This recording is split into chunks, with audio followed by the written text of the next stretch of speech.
Common ratio right there? Yeah, it's right there. Our ratio is in two places. What was this right here?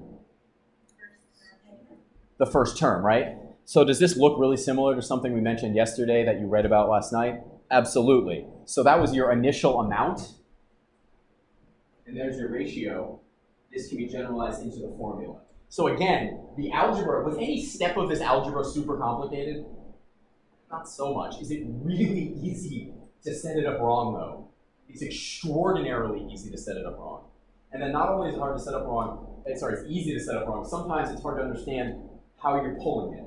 So for example, this is like drugs left in your bloodstream. There was an example that we might do, I'm thinking about it, we're talking about present value of money. You know what present value is?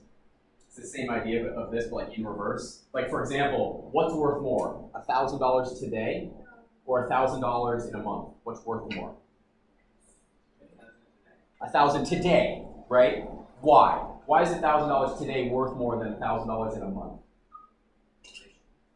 Inflation, and another way to put it is, if I put $1,000 in a bank, just in a savings account, what happens to it? It grows, right? Like you get, there's a certain interest rate, correct? So think about this. I could put $1,000 in the bank today.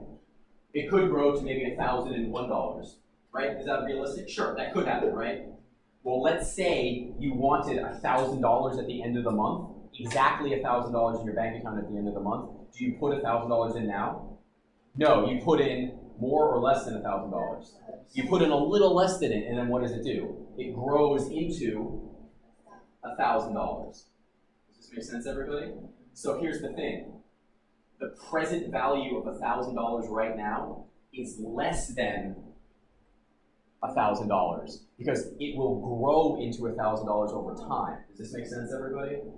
So anyway, but that's a geometric series. That's a geometric series in itself. It's just the opposite way of looking at it. Instead of thinking of it as growing into the future, it's shrinking from the future. Okay, so let's go with more of what you read about last night. So you talked about this right here, a finite geometric series. What's the only difference in notation here? What's the only difference in notation? Yeah. Which dot? How many dots? 3 dots. There's 3 more dots. Yay! One stops. Could be a lot of them, and one keeps going. Exciting. Okay. Finite, infinite, nice. So that was the formula right there that we just stumbled into, right there. The initial term A times 1 minus the ratio to how many terms over 1 minus r. What's the common ratio here? A half. Hey, we did these yesterday, right? We talked about these. This was 2 and this was negative a third. This is an explicit formula for the summation of n terms. The summation of n terms. Can you use this to apply to infinite series? Sure, n goes to infinity, right? But it's only going to converge when r is what? Be careful, less than 1, maybe? Something like that? Something like that? Okay. So here's that question that I was prepping us for right here. Let's take a look at this one. So this is that idea. Okay, so you make $1,000 this month. It's $1,000. Do you agree? Yay! It's $1,000 right now. Oh, it's frozen. Thank you. Okay. So what did I say? So that's like right now, end of month 1. End of month 2, you're going to get $1,000, right? How much is that $1,000 worth right now if you go backwards?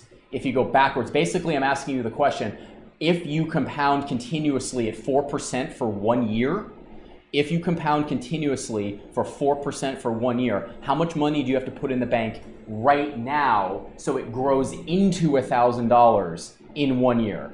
What formula do you use? A equals PE to the what? You with me so far, everybody? So you want it to grow into how much? 1,000, right? Do you agree with that? Continuous interest, it's going to be 1 iteration, so it's going to be 0.04 times 1, right? So what do you have to do to both sides? Why 1? Because divide. P equals 1,000 divided by what? 0.04. Do you agree with that? Okay, so that right there is how much this, like the $1,000 you're getting at the end of the next year, right there, it's not $1,000, it's $1,000 then, but how much is it worth right now? 1,000 over what? e to the 0.4. Are you with me so far? How would you find the next one? The next $1,000 right here. How would you find the next one? Well, that would be 1,000, right? Equals PE to the what? 0.04 times what? Times 2. Do you agree? Is everybody with me so far? Okay, so this was the present value right now, right? This is the present value of the next $1,000. What's the present value of the next $1,000? Let's use a different color here. I'll use, circle it in red here. What's that one going to be?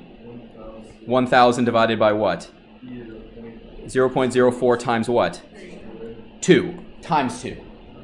It's 2 of them. It's times 2. E to the P R T. E to the R times T. Do you notice a pattern between this and this? What do you think the next one's going to be?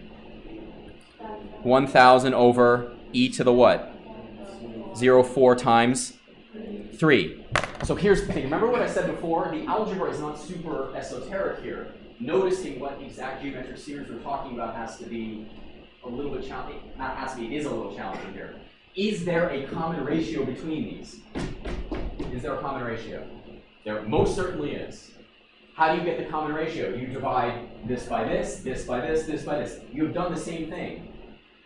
What's the common ratio? Tell me what the common ratio is. E to the what? Yeah?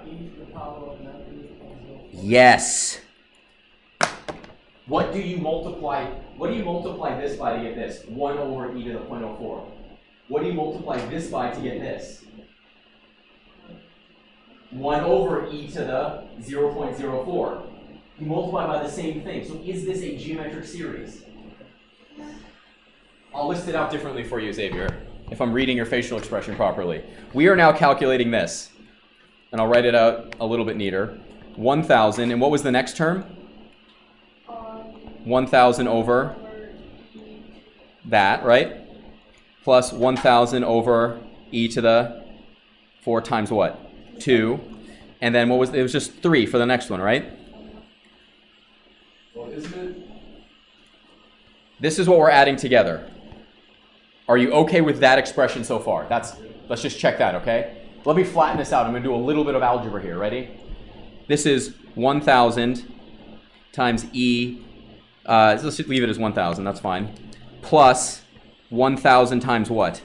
E to the negative 0.04. Do you agree? Plus 1,000 times e to the what? Negative 0.04 squared. Plus 1,000 times e to the negative 0.04 to the what? Third. Powers of powers you multiply, right? So do you see the common ratio now? Yeah. What's the common ratio? E to the what? Negative 0.04. So what's that summation we're going to write, Sabrina, now? So we now have a common ratio and we have a starting term. Our starting term is 1,000, right? Yeah. It's 1 minus, what's the ratio? All to the n power, all over what? 1 minus e to the negative. Exactly. So if we wanted to know what this goes to, it's the limit as n goes to infinity, correct?